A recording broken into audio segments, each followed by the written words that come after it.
जी, बात शुरू करने से पहले आपसे कह दूं कि थोड़ा शायद लंबी हो जाएगी, आप कट मत करना इसमें। जी बिल्कुल, कल का दिन कांग्रेस की हिस्ट्री का मैं समझता हूं सियाह दिन था। एक ऐसा सियाह दिन जो मैं समझता हूं रहती दुनिया तक तेलंगाना में माइनॉरिटी के साथ जो जुल्म हुआ वो याद रखा जाएगा। एक मौका मिला था राहुल गांधी और रेवंत रेड्डी को 15 महीने गवर्नमेंट आने के बाद एक मौका मिला था जिसमें एक एमएलसी एक माइनॉरिटी को देखकर यह बता सके कि हम माइनॉरिटी के साथ हैं। मगर उस पे भी रेवंत रेड्डी ने पेश रहकर आरएसएस की अपनी छवि बरकरार रखी।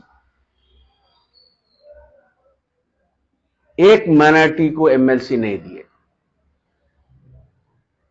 राहुल गांधी की बात आज तक मेरे को समझ में नहीं आई कि वो कहते क्या हैं, करते क्या हैं। सेंसेस कराते हैं, हिस्सेदारी की बात करते हैं, जब देने की बात आती है अनजान मार देते हैं और माइनॉरिटी को अनजान मार देते हैं। बहाने हैं कि माइनॉरिटी जीत नहीं पा रहा, हम टिकट दे रहे, जीत नहीं सक रहे। क्यों जीत नहीं सक रहे? 2009 से लेके आज तक राहुल गांधी जी आपके फेस पे, आपकी सदारत पे कांग्रेस माइनॉरिटी का लीडर लड़ रहा है, क्यों जीत नहीं सक रहे? और 2009 से लेके आज तक आप हिंदुस्तान के 90 से ज्यादा इलेक्शन आ रहे, आपके चेहरे पे आ रहे, आप अपने अंदर तो टटोलते नहीं, अपनी कम्युनिटी तो टटोलते नहीं। आपको अमेठी में हारने का डर है तो आप बौरन वानाट जाते हैं जहां मुसलमान की अक्सरियत है। आपको यकीन है कि मुसलमान आपको डालता, मगर बदले में आप मुसलमान को क्या देते हैं, माइनॉरिटीज को क्या देते हैं? बहाने, उनकी क़यादत खत्म करना चाह रहे। तेलंगाना की आज माइनॉरिटी कांग्रेस ना आपको असेंबली में नजर आ रही है, ना काउंसिल में नजर आ रही है। जो रेवंत रेड्डी का जो मोदी के साथ आरएसएस का जो वादा था उन्हें पूरा इंप्लीमेंट कर दिया और आप चुपचाप ठहर के तमाशा देख रहे हैं। गुजरात में जाके कहते हैं आप कि कांग्रेस पार्टी में 30 से 40% आरएसएस बीजेपी के लोग घुस चुके हैं, हमें चुन के निकालना चाहिए। अरे राहुल जी, आपको दिख नहीं रहा है? आपकी आंख में आंख डालकर रेवंत रेड्डी कहता है कि मोदी मेरा बड़ा भाई है। आपकी आंख में आंख डालकर कहता है अडानी को मैं बिजनेस देता हूं। आपकी आंख में आंख डालकर तेलंगाना की माइनॉरिटी क़यादत खत्म कर चुका है और आपको दिख नहीं रहा। कौन से बीजेपी के आदमी को हटाने की बात कर रहे हैं आप?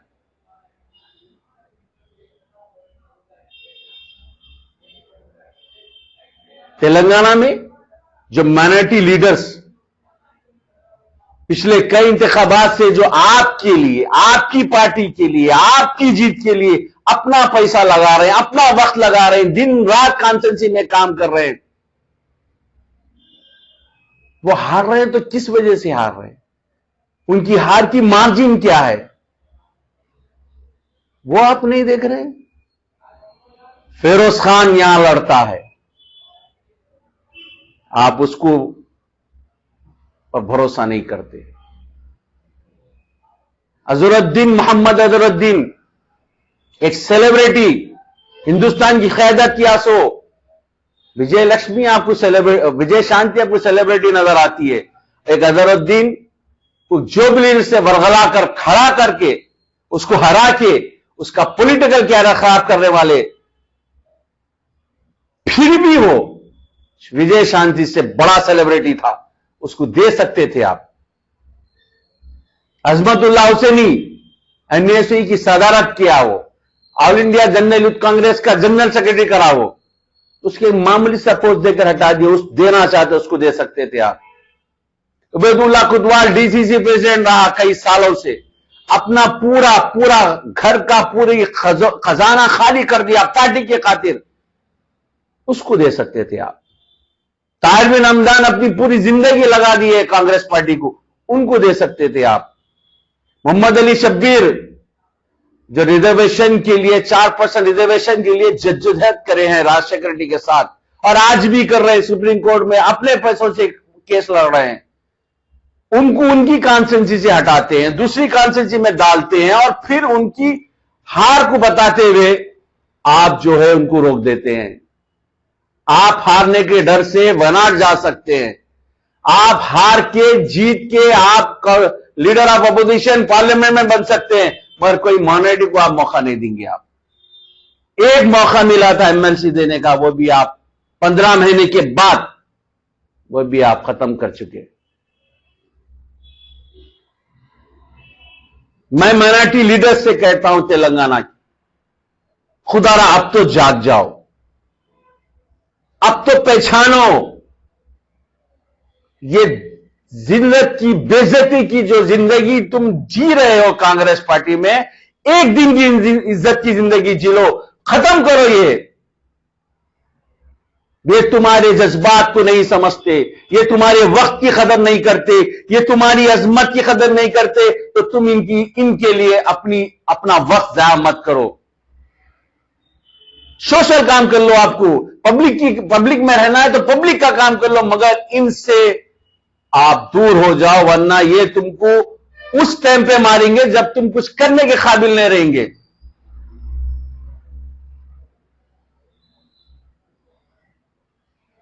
मैं आज मुश्ताक मलिक साहब से पूछता हूं, मैं आज जमीयतुल उलमा महमूद मंदी साहब, उनकी यूनिट, हाफिज शब्बीर साहब की यूनिट से पूछता हूं, आज तेलंगाना के तमाम आलिम दीन से पूछता हूं, मुफ्ती हजरात से पूछता हूं, मशाखिन से पूछता हूं, जो बढ़ चढ़कर कांग्रेस की फेवर में बात करते थे, आपको आज दिख नहीं रहा किस तरह से, किस साजिश के तहत मुसलमानों को, माइनॉरिटी को कांग्रेस में जलील कर रहे हैं लोग।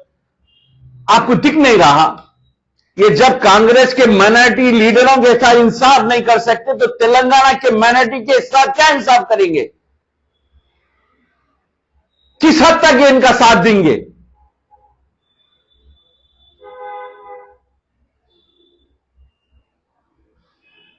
आप बात पूछे थे मेरे से कि केसीआर साहब ने भी तो नहीं दिया। केसीआर साहब ने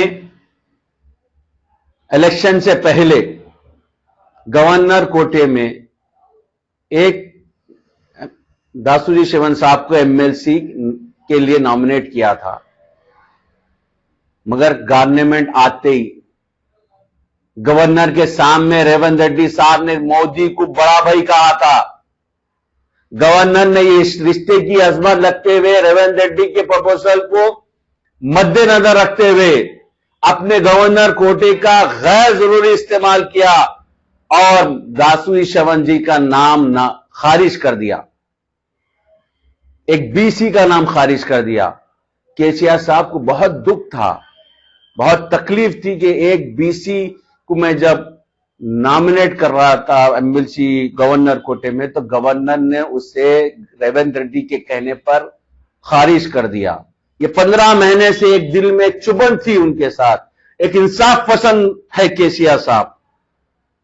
उन्होंने, जब अल्लाह ने उनको फिर से एक ताकत दी, तो उन्होंने एमएलसी में दासूजी शेवन जी का नाम देकर बीसी के साथ, दासू जी के साथ, दासू जी के खानदान के साथ, और वो तमाम हजरात जो केसीआर साहब पे भरोसा रखते हैं, उन सबको बताया कि मैं इंसाफ पसंद हूं, जब भी मौका मिलेगा मैं इंसाफ कर दूंगा। और खुदारा मैं आपसे कहता हूं, अगर से बीआरएस को 2 सीट मिलती तो आज आप देखते एक माइनॉरिटी दासूजी शेवन के साथ नॉमिनेशन में जाता, नॉमिनेशन करता था।